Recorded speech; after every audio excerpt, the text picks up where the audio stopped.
હવે કેવા વૈષ્ણવને અષ્ટાક્ષર તરત ફળે? કરે તો બધા, પણ ફળે તરત ફળે એ કોને ફળે?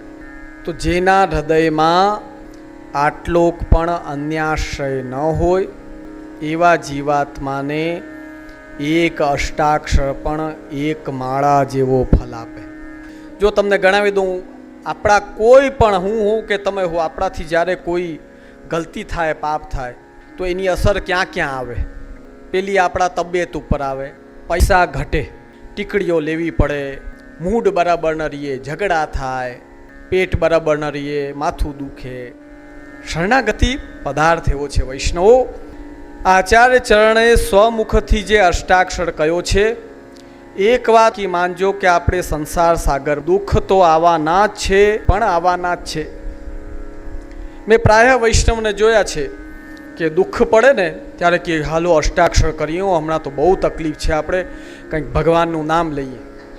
પણ ધંધો સારો ચાલ્યો હોય, એના પછી એક પણ વીર આવીને એમ બોલ્યો હોય કે અષ્ટાક્ષર કરીએ ચાલો, કોઈ ન બોલે. કહેવાનો મતલબ સમજો કે માત્ર દુઃખ માટે નહીં, સર્વકાલીન સ્થિતિમાં જો આપણા આધારરૂપ કંઈ હોય તો એ છે અષ્ટાક્ષર મહામંત્ર. સારો લાભ થાય, સ્વાસ્થ્ય સારો હોય, પરિવારમાં પ્રેમ સુખ શાંતિ હોય, તોય જામીને અષ્ટાક્ષર કરો. આપણો નિયમ છે કે જ્યારે તકલીફ પડે ત્યારે યાદ કરીએ, ને જ્યારે બધું સારું સારું થઈ જાય કે બસ હવે શું છે, હવે કઈ દવા થોડી છે, આ કઈ ગોળી છે કે માથો દુખે ત્યારે ખાઓ ને પછી માથો ન દુખે ત્યારે નહીં ખાઓ. સમજ્યા ને વૈષ્ણવ? આચાર્ય ચરણે કેટલી સુંદર આજ્ઞા કરી છે. ચિત્તોદ્વેગમ વિધાયાપી હરિર યદ્યત કરિષ્યતિ તથૈવ તસ્ય લીલેતિ મત્વા ચિંતામ ધૃતમ ત્યજેત તસ્માત સર્વાત્મના નિત્યમ શ્રી કૃષ્ણ શરણમ મમ. અષ્ટાક્ષર મહામંત્ર માટે સ્પષ્ટ આજ્ઞા છે. ચિંતાની અથવા અન્ય કોઈ પણ સ્થિતિમાં સતત અષ્ટાક્ષર બોલતા રહો, અષ્ટાક્ષર છોડો નહીં. કારણ કે આ સંસારમાં શરણ જવા લાયક કોઈ હોય તો એ એકમાત્ર આપણા પ્રભુ રસરૂપ શ્રી કૃષ્ણ છે. હવે કેવા વૈષ્ણવને અષ્ટાક્ષર તરત ફળે? કરે તો બધા, પણ ફળે તરત ફળે એ કોને ફળે? તો જેના હૃદયમાં આટલોક પણ અન્યાશ્રય ન હોય એવા જીવાત્માને એક અષ્ટાક્ષર પણ એક માળા જેવો ફલ આપે. પણ જેનો મન ઇતસ્તત સર્વત્ર દોડતો હોય એવાને પણ ફળે, પણ ધીરે ધીરે ફળે. તમારે ખેતીમાં હોય ને, ઓલી કાળી માટીવાળી જગ્યા હોય, આમ દૂરથી દેખાય ત્યાં તમે કહી દો કે ઓહો તો ઉપજાઉ ભૂમિ છે. ને એક ઓલી રાતી માટી, ને પછી એક ઓલો ખરાબો કહેવાય. ત્રણ હોય તમારે એમાં. રાતી માટીમાં નાખો એટલે એમાં માવજત વધારે કરવી પડે, બીજ પણ પડે, એમાં બધું થાય, પાણી દેવાય. પણ માવજત કહીએ ને તમારે એમાં ધ્યાન બહુ દેવું પડે, ત્યારે માંડ ઉગે. ત્યારે ઓલી કાળી માટી ઉપજાઉ માટી હોય એમાં નાખો ને થોડુંક પાણી મળે ને ફટાફટ ઉગવા લાગે.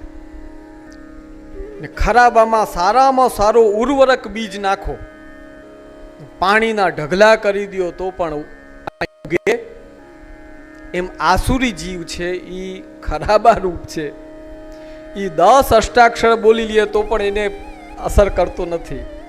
અને દૈવી જીવ છે એમાં જે ઉત્તમ જીવો છે, ઉપજાઉ માટી જેવા છે કે જ્યારે એક વાર અષ્ટાક્ષર બોલે એને ફળે. કૃષ્ણ શ્રી કૃષ્ણ શરણમ મમ ઉચ્ચરે. એ પુષ્ટિમાર્ગી જીવ કેવો હોય કે જે અષ્ટાક્ષર મંત્રનો ઉચ્ચાર સતત કરતો રહે, એ છોડે નહીં. ઘણા માળા કરે છે અને અમને આવીને કે હા અમે કરીએ છીએ અષ્ટાક્ષર. હવે એક બાજુ અષ્ટાક્ષર કરો, બીજી બાજુ લસણ ડુંગળી ખાઓ. એટલે કહેવાનો મતલબ શું થયો કે એક બાજુ તમે જગ્યા કરો કે બિરાજો અહીંયા, ને બિરાજવા આવે એટલે ત્યાં કચરો નાખો.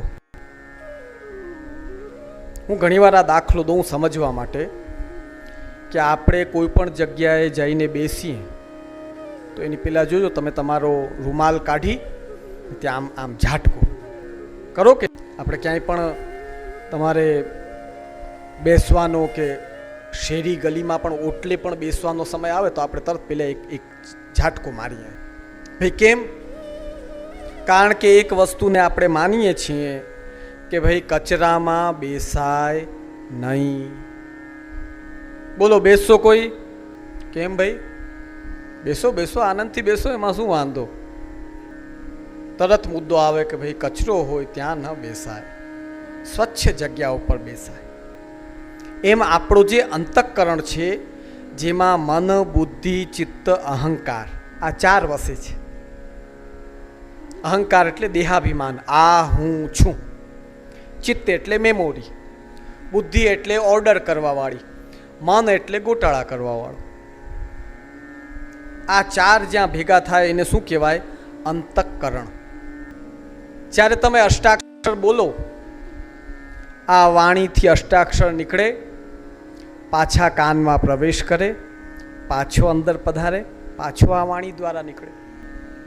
જપ કરો ત્યારે અંદર ને અંદર મન થાય, જપ થાય. આ માલા કરીને પછી શું કે લસણ ડુંગળી વાળો ખાઓ. સમજાઈ ગઈ વાત આખી? તો ઘણા કહે કે અમે તો કેટલા વર્ષથી અષ્ટાક્ષર કરીએ તો જે અમારે કેમ ભક્તિ થતી નથી. એક બાજુ બિરાજવાની વિનંતી કરો ને બીજી બાજુ કચરો રાખો ત્યાં. આ હકીકત કહું છું વૈષ્ણવજનો. તમારો ભોજન છોડાવો કે તમને સમાજથી અળગા કરવા એ અમારી ભાવના નથી, સમજો. કારણ કે સમાજનો 90% તબક્કો તામસ ભોજન, તામસ વ્યવહાર, તામસ વાતાવરણ, તેની વચ્ચે જ પોતાને સુખી માને છે. તમે એ વ્યવહારમાં ન જોડાઓ તો તામસ હોવાના કારણે એની બુદ્ધિ પણ ઊંધી ચાલે કે આ ખોટા માણસો છે, આ જોડાતા નથી. લે તમે કોણ ઉપરથી ઉતરીને આવ્યા છો? કઈ દેવદૂત છો તમે? કારણ શું ખબર છે? બુદ્ધિ તામસી હોય. જોજો એનો તમને પ્રમાણ આપું. પરીક્ષિત જેવા રાજા કે જેમને ગર્ભમાં પ્રભુએ દર્શન દઈને બચાવ્યા, એમના પ્રાણની રક્ષા કરી, એ પરીક્ષિત રાજાએ જ્યારે કલિયુગને વચન આપ્યો કે હું રાજા છું, હું તને મારા રાજ્યમાં રહેવા માટે અને મારા સામ્રાજ્યની અંદર તને સ્થાન આપું છું, કારણ કે હું એવો રાજા છું કે હું કોઈને ના ન. અને તે દિવસે શિકારમાં નીકળ્યા ત્યારે ઓલા મગધના રાજા જરાસંધનો મુકુટ પહેર્યો સાફસૂફ કરીને. એક તો પહેલા જ ઓલો જરાસંધ, એક તો મહાપાપી, એના માથે મુકુટ, એને સાફસૂફ કરીને પોતે પહેર્યો. અને કલિયુગે જ્યારે કહ્યું કે તો મને ક્યાં ક્યાં સ્થાન આપશો, તો પેલા 4 જગ્યા, પછી એક એક્સ્ટ્રા કે સોનામાં પણ તને સ્થાન આપશું. કલિયુગ કે મહારાજ બહુ કૃપા કરી, સૌથી પહેલા તમારા માથા પર જાવીને બેસો. તો ઓલો જે દુર્યોધનનો મુકુટ, એક તો ઓલરેડી મુકુટ ખરાબ હતો જ, એમાં પાછો સોનામાં જગ્યા આપી કે તો આમાં જ બેસું પહેલા. એટલે આવીને કલિયુગ જેમ અહીંયા વાસ કર્યો. શૃંગી ઋષિ એમના આશ્રમમાં ગયા અને ઋષિને તપસ્યા કરતા જોઈને વિચાર શું આવ્યો ખબર છે? કે હું આવ્યો, ઊભા થવું ન પડે એટલે આંખ બંધ કરીને ધતિંગ કરી રહ્યા છે. જેવું ખાઓ, જેવું સંગ, જેવું વાતાવરણ, આપણી બુદ્ધિ પણ ભ્રષ્ટ થઈને તેવી જ કામ કરવા લાગે. તો વૈષ્ણવની સંતાન હોય તો પણ જ્યારે લસણ ડુંગળી આદિ ખાઓ એટલે બીજો બિચારો ન ખાતો હોય ને તો એના તરફ ખોટી બુદ્ધિ જાય કે આ ખોટો માણસ છે, કોઈ ઉપરથી જાણે પોતે ઉતરીને આવ્યો છે, તો અમે નથી, અમે સારા જ છીએ. વાહ. હવે આ પ્રભાવ કેનો ખબર છે? ઓલી તામસી વસ્તુ પેટમાં પડે એ બુદ્ધિને ગલત દોરે, અને બુદ્ધિ સારા માર્ગ ઉપર જે ઇન્સાન હોય એના પણ દોષ જુએ, એમાં એક ગલતીઓ જુએ.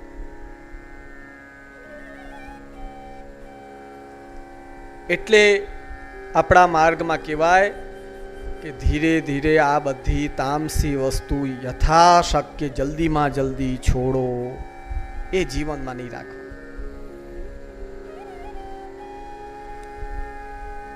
કે અમે વૈષ્ણવ છીએ, ગળામાં કંઠી બતાડે કે હમણાં બાવા પધાર્યા, હમણાં જ લીધો, જો કાલે જ છે બ્રહ્મ સંબંધ. બધા કહેશે અમે વૈષ્ણવ છીએ, અમે બ્રહ્મ સંબંધ લીધો. તો ગલામાં કંઠી છે તો પછી બુદ્ધિ આવી કેમ જાય છે? કારણ કે પેટમાં તામસી વસ્તુ પડેલી છે. તો વૈષ્ણવજનો, આપણને આપણા માર્ગના બધા ક્રમ, આટલા સુંદર રાસ લીએ, છોકરાઓ બધા કેટલા રાસ લેતા હોય, મનોરથો થાય ત્યારે અષ્ટસખાની ને આવી કીર્તનની વાણી શ્રવણ કરો, તમારા કાનમાં પડે બધું. કેમ અસર નથી કરતું? કીર્તનમાં કે ભગવદ નામમાં કોઈ કમી નથી, પણ એ જ્યારે કાન દ્વારા પ્રવેશ કરીને એ જીવાત્માની બુદ્ધિને પ્રેરિત કરવા માટે જ્યારે પધારે તો અનેક પ્રકારનો તામસી કચરો ત્યાં પડ્યો હોય કે ભાઈ અહીંયા આપણું કામ. એટલે અમે તમને બધા વૈષ્ણવને કહીએ કે ભાઈ ચાલો જ્ઞાતિ સમાજ કે લગ્ન આદિમાં જવું હોય ત્યારે તમારે જે વ્યવહાર કરવો હોય કરો, પણ ઘરે તો આ બંધ કરો આ ધંધો. ઘરમાં થોડી કોઈ તમને કેવા આવે છે કે આ. તો અમારી તો બધા વૈષ્ણવોને હવે જો પ્રોબ્લેમ થાય ને અમારા જપકોઠામાં આવે વિનંતી કરવા કે જે આમ છે ને હવે આ તો આમ મેળ નથી બેસતું ને આમ થાય છે ને તેમ થાય છે. મેં કહ્યું હવે મોકો આવ્યો. હવે એટલે પેલો કામ કે અમે કાંઈ પણ તમને આજ્ઞા કરીએ ત્યાં સુધી તમે આ તામસી વસ્તુને ખાઈ શકશો નહીં. અષ્ટાક્ષરના જપ કરો અથવા લખો, યમુનાષ્ટક કરો. અરે આપણા પાસે કેવો આધાર! અરે આ બધા મંત્રો અને આ સ્તોત્ર પાઠોનો આધાર કરી લ્યો. આનાથી મોટા દુનિયામાં કોઈ સ્તોત્ર કે કોઈ પાઠ કે કોઈ છે જ નહીં. આચાર્યચરણ મહાપ્રભુજી કેટલી સુંદર આજ્ઞા કરે છે. નાતઃ પરતરો મંત્રો, નાતઃ પરતરસ્તવ, નાતઃ પરતરા વિદ્યા, તીર્થમ નાતઃ પરાત પરમ. ભગવાનમાં જ્યારે બધી ઇન્દ્રિયો સાથે જ્યારે આપણે ચોક થઈ જઈએ, રોકાઈ જઈએ, પછી બીજું કંઈ દેખાય જ નહીં. આનાથી મોટું કોઈ મંત્ર કે તીર્થ આ દુનિયામાં કંઈ છે જ નહીં. એમ જ જેને અષ્ટાક્ષર હૃદયમાં બિરાજી જાય એના એ જીવાત્માનું શું કહેવું વૈષ્ણવ. એટલે પછી પ્રવચનમાં ના માનો તમે તો પ્રોબ્લેમ આવે ત્યારે પછી અમે મનાવીએ તમને કે ભાઈ જો હવે તો આ કરવું જ પડશે, એમાં કાંઈ હાલે એમ ને. પ્રભુ કૃપાથી લોકોને ફરક પડે છે, કારણ કે શ્રી મહાપ્રભુજીની, શ્રી મદન મોહનલાલની, શ્રી ગોસાઈજીની 84 વૈષ્ણવ 252 ભગવદીઓ આ બધાની કૃપાથી જ્યારે આજ્ઞા કરીએ, કંઈક બતાવીએ તો પ્રભુ કૃપાથી ફરક પડે. તો તમે સારી રીતે એક વાત સમજી ગયા છો કે તમે કંઠી પણ પહેરો છો, બ્રહ્મ સંબંધ પણ લ્યો છો, બીજમાંથી અંકુર એના મેં પરિબળો અને કારણો મેં તમને સમજાવ્યા, તેને ધારણ કરવાનો પ્રયત્ન કરો. કૃષ્ણદાસજી કહે છે, રેન દિન નિત્ય પ્રતિ સદા પલ છિન ઘડી. અષ્ટાક્ષર કરો તો શું શું થાય? તો કરવો કઈ રીતે કે રેન દિન, દિવસ રાત કરો. બાધકમાં પણ અષ્ટાક્ષર મહામંત્ર તમે અંદર અંદર સ્મરણ કરી શકો. બાધકમાં પણ અષ્ટાક્ષરની ના નથી, પણ ઉચ્ચાર નહીં. અંદર બાધકમાં પણ એક જગ્યાએ શાંતિથી બેસી આંખ બંધ કરી શ્રી ગોવર્ધનનાથજીના ચરણારવિંદનું ધ્યાન કરીને અંદર અંદર અષ્ટાક્ષરનું સ્મરણ થઈ શકે. નિત્ય પ્રતિ અને રોજ કરો. અમે એકવાર હમણાં અમુક વર્ષો પહેલાં રાજકોટમાં અષ્ટાક્ષર મહામંત્રનો જપ અનુષ્ઠાન રાખ્યો હતો. ત્યારે કંઈક 24 લાખ ઉપર અલગ અલગ વૈષ્ણવ બધા કરીને આટલા જપ કર્યા હતા. પછી એ જપવાળા જ્યારે મને મળ્યા ને પાછા 15 દિવસ પછી, એટલે મેં પૂછ્યું કે કરો છો માળા? કે ના ના ત્યારે કરી રહી, એક સાથે થઈ ગયું કાપ. એટલે મેં કહું શું આખી જિંદગીની કરી લીધી? નિત્ય પ્રતિ રોજ કરો. જેમ સ્નાન, નિદ્રા, ભોજન, જલ, આના વિના શરીર ટકતું નથી, સ્થિર રહેતું નથી, પ્રસન્ન રહેતું નથી. તેમજ પુષ્ટિમાર્ગીય વૈષ્ણવ અષ્ટાક્ષર વિના અપ્રસન્ન રહેવા લાગે તો કામ થઈ જાય. અષ્ટાક્ષર કરો તો જ રાજી, નકર નહીં. હવે એના માટે શું જરૂરી છે કે રોજ કરો, નિત્ય કરો, દરેક ક્ષણ અષ્ટાક્ષર કરતા રહો. શું લાભ મળે? કરત વિધ્વંસ જન અખિલ અઘ પરિહરે. અઘ એટલે પાપ. અને પાપ શું કરે? જો તમને ગણાવી દઉં, આપણા કોઈ પણ હું કે તમે હો, આપણાથી જ્યારે કોઈ ગલતી થાય, પાપ થાય, તો એની અસર ક્યાં ક્યાં આવે? પેલી આપણા તબિયત ઉપર આવે. પેટ બરાબર ન રહીએ, માથું દુખે, ટીકડીઓ લેવી પડે, મૂડ બરાબર ન રહીએ, ઝઘડા થાય, ઘરવાળાનું મોઢું જોવું ન ગમે. બોલો, આવી હાલત થઈ જાય. આવા એક પ્રસંગો આવે છે અમારે ત્યાં, બધા લઈ લઈને. એ કે બાકી બધે હું પ્રસન્ન રહું છું, પણ ઘરે આવું ને હાવ મારો મગજ ફરી જાય. કે દરવાજાની અંદર ઘૂસે ને એનો ચિત્ત અપ્રસન્ન થઈ જાય. મહારોગ આવે કોઈ. આ પહેલી અસર. બીજી અસર, પૈસા ઘટે. મહેનત કરો, મહેનત 100%, પરિણામ 20%, અને 20%માંથી પાછા 10% જ રહે, 10% એમને ઉડી જાય. ત્રીજું, સામાજિક પારિવારિક પ્રેમ ઘટે. ચોથું, સારા કાર્યો કરવા જાઓ તો પાર ન પડે. આ બધા પાપ કરવાવાળા હોય ને એને રિઝલ્ટ શું મળે એ બતાવું છું તમને. આપણે આ લેબોરેટરી કહેવાય. જેમ તમે બ્લડ ટેસ્ટ કરાવો તો એ લેબોરેટરીમાં કરાવો, રિપોર્ટ આવે એટલે ખબર પડે કે આપણે બ્લડમાં શું છે સમસ્યા. એમ જ કોઈના કોઈ જીવાત્માના પાપ વધ્યા છે, એની નિશાની શું? તો એની આ બધી નિશાનીઓ ઓછા વત્તા પ્રમાણમાં જ્યારે આપણા જીવનમાં કે આપણા વાતાવરણમાં કે આપણા પરિવારમાં જોવામાં આવે એટલે તરત સમજવાનું કે આપણાથી ક્યાંક ને ક્યાંક ભૂલ થઈ રહી છે. અષ્ટાક્ષર શું કામ કરે?